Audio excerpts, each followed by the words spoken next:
How is when is Fishtank 2 coming out? In winter. Winter? That sounds hype, man. I think it's gonna blow up. I think everyone in chat should check out Fishtank when it comes out. Yeah, well, I hope they do. I think it's gonna blow the fuck up, bro. I think it will too. I think it'll be a big deal. Bro, what's your thoughts on Nick Fuentes? I'm just curious. Not like trying to get too political. I'm just curious. I know you guys did a collab together. Don't you rope me into this one, Leafy. Okay, fair enough. Bro, You trying to rope me in? no, I'm not trying to rope you. I'm trying to ask for your personal opinion because I got Adin on one hand saying shit to me and then ghosting me for months, right? Mm-hmm. And then I got Nick on the other hand that is on record that said a lot of stuff. And just like you in that one, skit, I feel mixed about this whole thing because, like, on one hand, dude, Nick's own crowd was saying, like, they were chanting my name, but dude, Adin has so much money. Like, what would your advice be, bro? Who would you go with? As Yeah, if they get clinging on to? Yeah, if they force me to choose one or the other. I think you just gotta continue to ride it both and just see how much money you can get. Sounds good. Today I'm going to be going over a very simple topic. Okay, a very long time ago. In 2017, maybe 2016, I was once accused of something. I'll show you exactly what I was accused of, right? A man by the name of Keemstar said this to me after a series of interactions. I did not. Leafy's sister. Leafy is a lying lover, and I have no idea why him and H3 aren't friends anymore. Now, I don't know at this point what to do. If you guys don't know, I have recently, when I came back to Rumble, I was recently befriended by a certain individual named Nick Fuentes, right? We had similar enemies, and on top of that, I thought he was pretty funny, right? Now, it's ironic that he says this because I have another person that has recently contacted me, right? That goes by the name of Adin Ross. Now, I don't need to get into all the details of Adin Ross, right? Because I'm sure you already know about him. But he blew up, essentially, while I was banned. And he, believe it or not, is Jewish. Adin helped me get a bigger deal with Rumble, right? Not as big of a deal as Ricegum did, but he did help me get a deal, right? Just by, he follows me. We talk in the DMs. He's more down to talk in the DMs off stream than he will on stream. Why is that? I don't know. No comment on that, right? But he recently has contacted me and said that he does not like Nick Fuentes. Right? And someone even linked to me a clip of what happened when Nick tried calling this individual. Where is it at? Where the fuck is the clip? I just had it open. Adin Ross hangs up. Come on. Where is it? Yeah, here it is. And then I was recently linked to this clip. With a brand right now, he wants to say hello. Adin, I love you, man. Hey, what's going on, Adin? Good to hear from you. Who the fuck is that?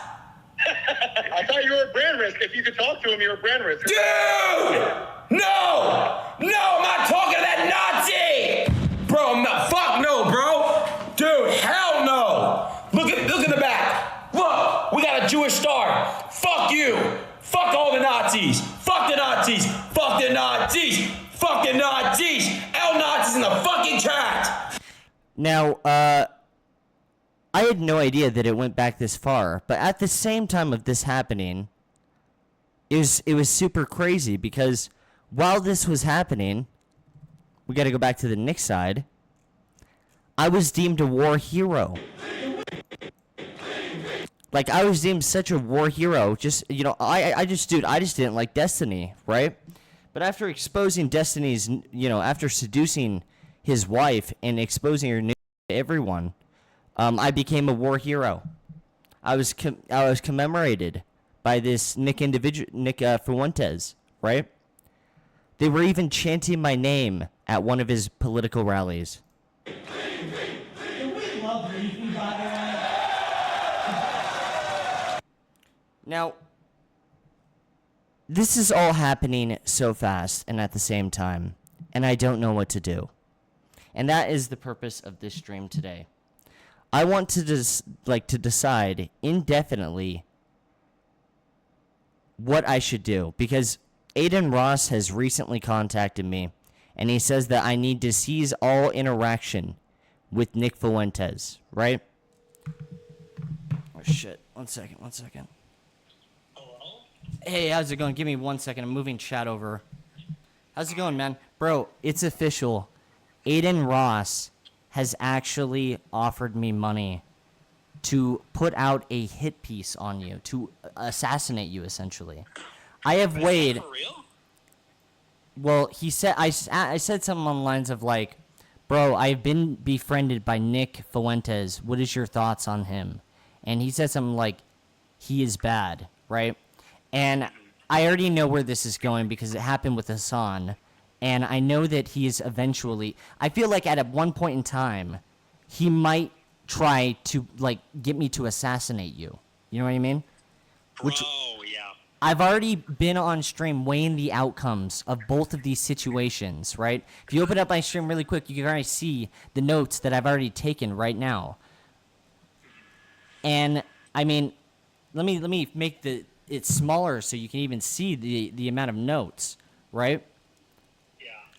But I saw some of them. Someone posted it. I saw your reasoning. But what's your thoughts on this entire situation, man? Well, I'm biased because I'm me. Yeah, I know, Me, but so why would Adin want you not in the picture? because he's dude, he's a total. Well, you don't believe he's partially, but you know, it's heaven and hell. It's good versus evil. It's the Catholic, God-fearing versus satanic, money-loving guy. This is just like, this is the choice, bro. It's like, Dude, I feel like I'm being tested by God right now. Yeah, dude. It's the Book of Job, and I'm the angel on your right shoulder, and I'm giving a hip speech, and Adin Ross is on your left shoulder with like a tail and like a pitchfork, and he's like, "Oi, Vay, make as much money as possible. You got to do it for the money." You know, he's appealing to your greed. Bro, what I'm scared of is, I mean, I could go through every single fucking point that I made, but I mean, I did a popular vote, and you won the popular vote, so what... You know, me and Adin, we used to be cool. He used to call me up and even text me, and, you know, he would say this, like, universalist bullshit. He was like, you know, but why does it have to be Christian? Why can't, you know, we're all people of the book. Why can't we all just get together and stuff like that? And then they basically told him, like, well, you can't talk to the rappers and stuff if you're friends with Nick Fuentes. I mean, because they told him, they said, well, you're problematic. You keep bringing these people on stream. But then he goes and does a stream with Andrew Tate later, so it's like, who are they talking about? They're obviously talking about me every time. They're like... It's kind of... Yeah, and that just goes to show, by the way, how real the cancel culture is. Like, they literally told them, you have no play as long as you're talking to this guy. And he would call me up and say, like, hey, you're a Nazi. What's your opinion on this? Which I'm not even. So, you know, the guy's like turbo. And, you know, look, here's the other thing about the money. You know, I'm going to get real with you for a second. In the Bible, Jesus is tempted by the devil. The devil says, I can give you the world if you kneel at my feet. But what's interesting about that story, and of course Jesus rejects, but what's interesting about the story is that the devil is a liar. As we know from the book of Genesis, we know the devil lies. And so a lot of people have it in their mind. You talk about a deal with the devil, which is you trade your soul for your wildest dreams. But what people never talk about is how they get duped. Yeah, they get duped. The devil doesn't have the world to give. He says, I can give you the world. He can't.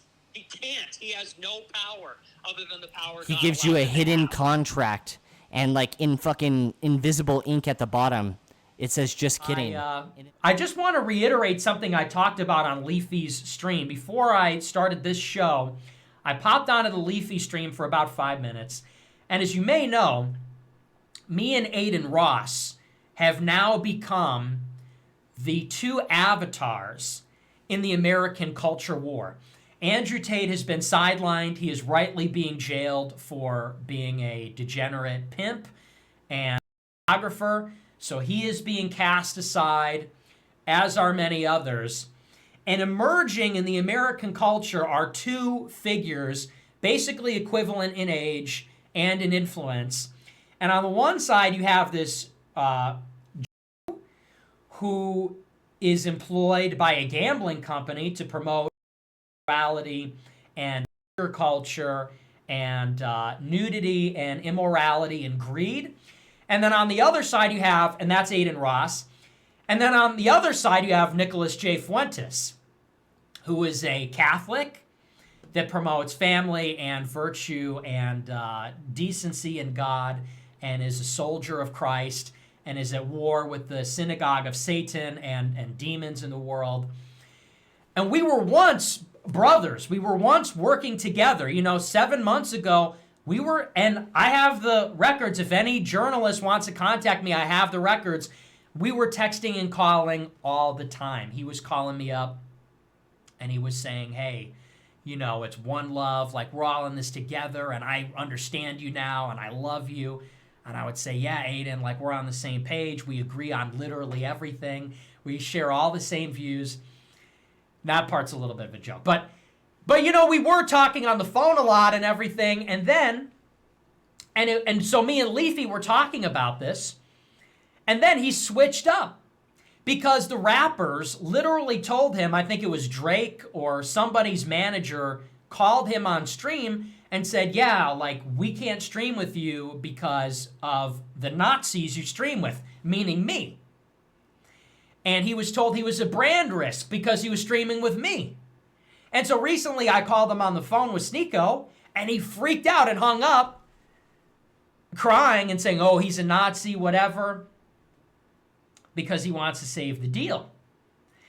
And so I was talking with Leafy about this because Leafy is saying, well, who do I side with? Do I side with Adin Ross or do I side with Nick Fuentes? I'm caught in the middle. And, but in a not tongue-in-cheek way, it made me think of something. And you know what else was weird? While I was talking on the phone with Leafy, I was getting dressed, and I picked up my shirt. It's a Calvin Klein shirt. And Leafy's name is Calvin. How weird is that? I was getting dressed, and I was listening to him talk, and then I picked up the shirt, and it said Calvin while I was talking to Calvin. Crazy. Anyway, but it made me think of something on a serious note, which is this, because he said, and it's all very tongue-in-cheek, he said, do I side with Adin Ross and get $100 million because Adin Ross is money, or do I side with Nick Fuentes because he's honorable and all this? And it's fun, and it's tongue-in-cheek and funny, but I thought of something real, because earlier I saw Sam Hyde and him have a call, and Leafy asked Sam Hyde the same thing. He said, do I side with Nick Fuentes or Adin Ross? And Sam Hyde said, well, why are you doing this to me? Why are you baiting me to talk about this? You should just make as much money as possible. And whatever, no judgment. I've collaborated with Sam Hyde before. I like him. I think we're good personally, but he doesn't want to wade into politics. That's fine. But it made me think of this. And this is a conversation that I have had with myself and with family and with friends repeatedly over the last 8 years of my life, which is this constant personal battle of, do you tell the truth? Because that's really not the issue. The issue is never, am I saying anything that is incorrect? Am I saying anything that is morally wrong? The question is always this mission that I'm on. The question is it worth all the consequences that come with it? which is to say that I am on this mission to put America first, to evangelize America, to evangelize the world, to get the young men back in the pews, back in the church, to put Catholics in the government, to pass laws that reflect a moral law and fix society by making it align with God. And in doing so, I have to talk about uncomfortable truths.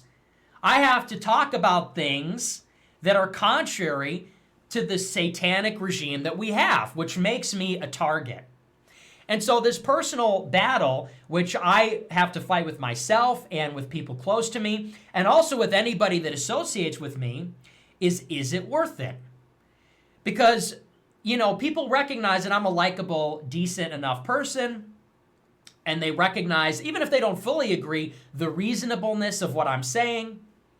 And many of them even fully or strongly agree. But the question is always, is it worth all the consequences? Is it worth the censorship, the life ruination, embroiling oneself in this political battle?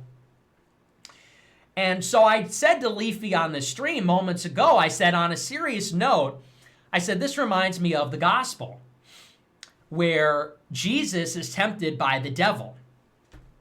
And it's a nasty fork in the road where Jesus has to decide, do I obey God, and I'm thirsty and I'm hungry and I'm going through the wilderness for 40 days, ultimately towards the crucifixion? Or the devil says, all you have to do is worship me and I will give you the world. And I read something or heard something about this a long time ago that always stuck with me. I forget who said it initially. I didn't think of this.